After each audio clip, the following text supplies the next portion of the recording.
بسم اللہ والصلاة والسلام علی رسول اللہ۔ سمعین ذی وقار، السلام علیکم ورحمۃ اللہ وبرکاتہ۔ ماہ شعبان المعظم کا بابرکت مہینہ اور پھر اس میں شب بارات جیسی عظیم رات۔ شعبان المعظم وہ بابرکت مہینہ ہے کہ جو فضیلتوں والا بھی، رحمتوں والا بھی، برکتوں والا بھی، اور میرے آقا دو عالم صلی اللہ علیہ وسلم کا اپنا مہینہ بھی۔ پھر اس ماہ مبارک کی فضیلت یہ بھی ہے کہ سرکار دو عالم صلی اللہ علیہ وسلم اس ماہ مبارک میں کثرت سے روزے رکھتے تھے۔ حدیث مبارکہ کے اندر ہمیں یہ بھی ملتا ہے کہ صحابہ اکرام رضوان اللہ علیہم اجمعین جب یہ مہینہ شروع ہوتا تو اپنے تمام کام کاج، تمام جتنے بھی مشاغل، اس سب کو ترک کر کے صحابہ اکرام اس ماہ مبارک میں ذکر و اذکار، قرآن حکیم کی تلاوت اور عبادات اور روزوں میں لگ جاتے۔ تو معلوم یہ ہوا کہ صحابہ اکرام اس ماہ مبارک میں بڑا اہتمام کیا کرتے تھے ذکر و اذکار، عبادات اور قرآن حکیم کی تلاوت کا۔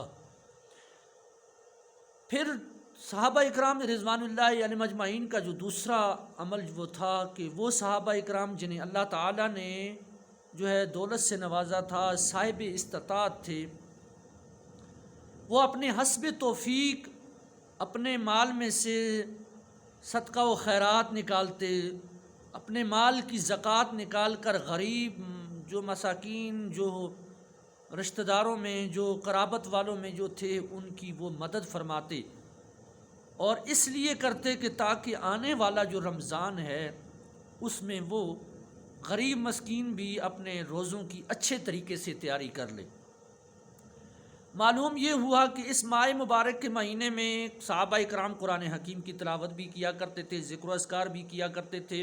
صحابہ اکرام میں جو صاحب استطاعت لوگ تھے وہ غریب، مساکین، یتیم، اپنے ارد گرد پڑوسیوں میں، ان لوگوں میں جو ہے وہ مال، زکوٰۃ اور خیر خیرات تقسیم کرتے تھے تاکہ وہ بھی رمضان میں ان کے ساتھ شامل حال ہو جائیں، ان کے روزے بھی، رمضان ان کا بھی اچھے طریقے سے گزرے۔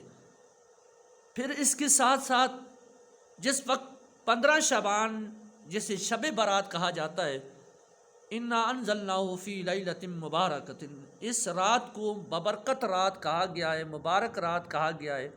معلوم یہ ہوا کہ یہ برکتوں والی، رحمتوں والی، عظمتوں والی رات ہے۔ اللہ رب العزت آسمانی دنیا سے اس رات غروب آفتاب سے لے کر طلوع آفتاب تک پوری رات میرا رب اپنے بندوں سے کہتا ہے کہ اے میرے بندے، مجھ سے مانگو، مجھ سے سوال کرو، میں تمہیں عطا کروں گا، جو سوال بھی کرو گے وہ میں تمہیں عطا کروں گا۔ اللہ رب العزت عطا فرماتا ہے، لیکن یاد رکھو چند لوگ ایسے ہیں جن کی اس رات میں بخشش نہیں ہوگی۔ ماں باپ کا نافرمان، سود خور، جو ہے وہ زنا کرنے والا، اور غیبت چغلی کرنے والا، اور ظلم زیادتی کرنے والا، جو بندوں کے حقوق کو پر قابض ہونے والا، ایسے لوگوں کی اس رات میں بخشش نہیں ہوگی جب تک کہ وہ توبہ نہیں کریں گے، اللہ کی بارگاہ میں توبہ نہیں کریں گے، اس وقت تک بخشش نہیں ہوگی جب تک کہ وہ اپنے ماں باپ سے معافی نہیں مانگیں گے۔ ماں باپ معاف کریں گے، اللہ معاف کرے گا۔ جس پر ظلم کیا اس شخص مظلوم سے جا کر معافی مانگیں گے، وہ مظلوم معاف کرے گا تو اللہ بھی معاف فرما لے گا۔ اللہ تو ہے ہی معاف فرمانے والا، لیکن جو حقوق العباد ہیں وہ اس رات کی عبادت کرنے کے باوجود بھی بخشش نہیں ہوگی جب تک کہ وہ بندہ اسے معاف نہ کرے جس پر اس نے ظلم اور زیادتی کی ہے۔ اس لیے رات کی عبادات کا اہتمام کرنے سے قبل، راتوں کو، اس رات کی عظمت اور برکتیں اور رحمتیں لوٹنے سے پہلے سوچنا کہ میرے ماں باپ راضی ہیں، اگر راضی ہیں تو ٹھیک، نہیں تو راضی کرو۔ اس رات ان کو راضی کرنے میں اگر گزر گئی اور وہ صبح جا کے راضی ہوئے تو ساری رات کی عبادت کا ثواب اللہ عطا فرما دے گا۔ اگر کوئی شخص جس پر آپ نے زیادتی کی ہے اور اس کو جا کے معافی مانگو، خدا کی قسم اگر اس نے معاف کر دیا تو تمہیں اس پوری رات کی عبادت کا ثواب اللہ ویسے عطا فرما دے گا۔ تو تو اللہ تعالیٰ سے دعا ہے اللہ تعالیٰ ہمیں صحیح معنوں میں عبادات کرنے کی، اس ماہ مبارک کی عظمتیں، برکتیں، رفتیں اللہ ہم سب کو نصیب فرمائے۔ وما توفیقی الا باللہ العلی العظیم۔